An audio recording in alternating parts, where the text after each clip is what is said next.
The words in Mark chapter 7 verses 19 in the later English version, thus he declared, he in that case to mean Yahshua Messiah, that he declared all food clean. In the Greek manuscripts, we have these wordings, katarison pandata promada, which the earlier English editions renders it as purifying all the foods. Just like if you check the King James Version, we have this. The last part there, it is talking of purging, which is cleansing all meats. And even the word purging is Greek word number 2511, all Greek word number 3956, meats or food word number 1033. Then how did these wordings, thus he declared all food clean, entered into the late English Bibles? With me I have our common professor Harel Solbach to explain how those wordings enter into the manuscripts, but in the manuscripts actually those wordings are not there. But Professor has been explaining this. One other thing also, Professor does not explain that these wordings are not in the earlier English editions, like the Authorized King James Version. Even the Word Bible, all those older English editions, they don't have it. It is the late English editions like the NIV. Let's listen to how Professor explains how those wordings enter into the late English versions. And this is how I think this next phrase ended up in our Bibles.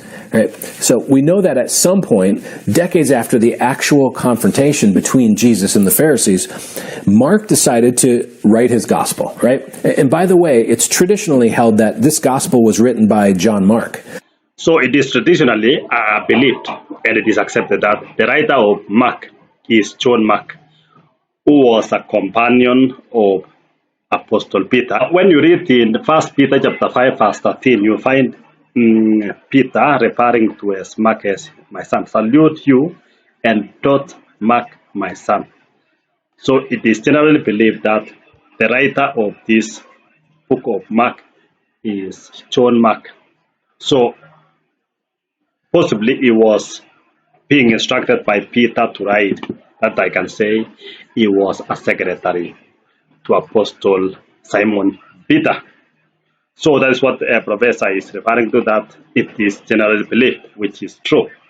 Who's mentioned a number of times in the New Testament. He was the Apostle Peter's younger associate, and he also traveled and worked closely with Paul and Barnabas, and he wanted to produce a written record to confirm to the world that Jesus really was who he said he was. So is it Mark who wanted to write, or he was instructed by Peter to write?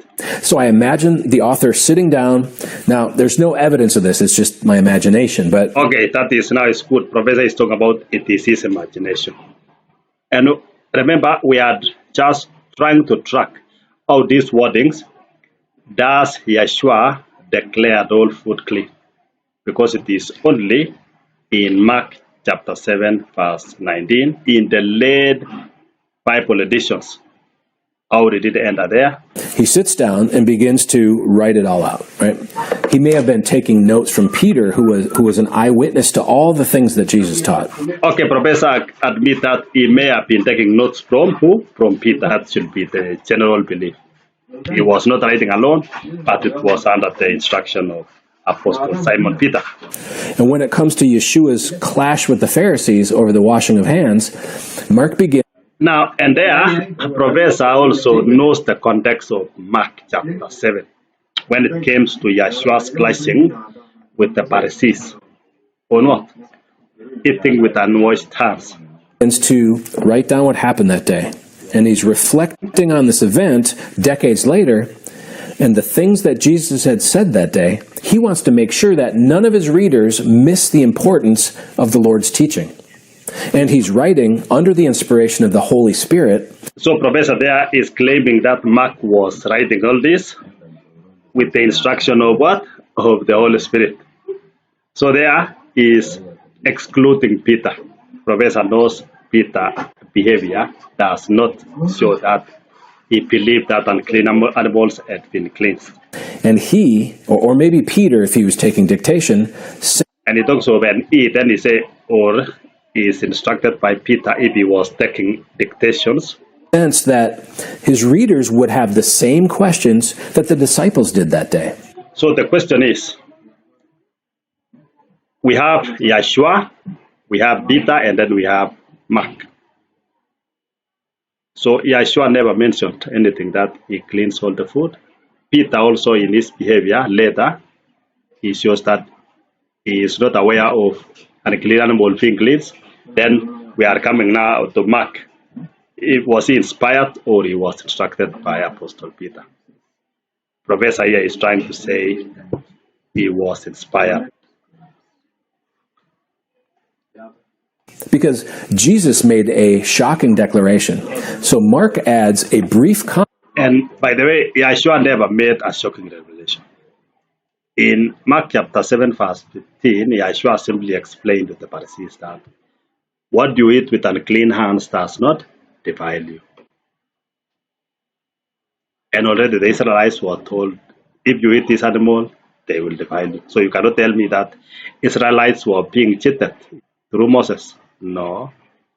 The context here should not contradict what the Israelites had earlier been instructed. Comment in the middle of the words of Jesus to clarify what Jesus was teaching. Thus he declared all foods clean. So Professor is here saying, Mark wrote thus he declared all food clean. Remember, Mark never wrote the English versions. And in Greeks, we don't have those wordings. Thus he declared all food clean. Now, phonetically, what is in the Greeks is katarison, which means purifying, panta meaning all, star meaning day, and then promata mean food. That is exactly what we have in the older English Bibles. It's almost like Mark saying, yes, my Jewish readers, yes, my Hebrew roots friends, you read that correctly. Jesus declared all foods clean. So Mark here is telling even Apostle Peter that I am saying Yeshua declared all food clean. Mark is even instructing Yeshua that you actually, by some means, you declared all food clean. Why do I say that? Because if you can compare the Synoptic Gospels, Mark chapter 7 versus Matthew chapter 15, you will learn that Yeshua was talking in context with food eaten with unclean hands. Okay, what is it? These are the things which defiles a man, but to eat with unwashed hands defile not a man. Professor will never make a comparison of Mark chapter 7 with Matthew chapter 15 verses 20 because it will clarify everything that the context was whether food eaten with unclean hands defile somebody.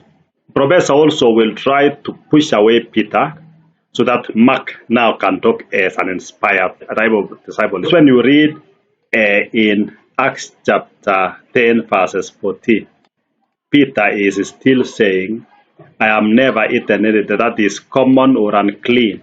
Peter still knows that certain animals are clean and certain animals are unclean. So if Peter is the one who instructed Mark to write this, then these verses will prove Professor to be wrong. So Professor will want Mark to walk as a separate kind of disciple.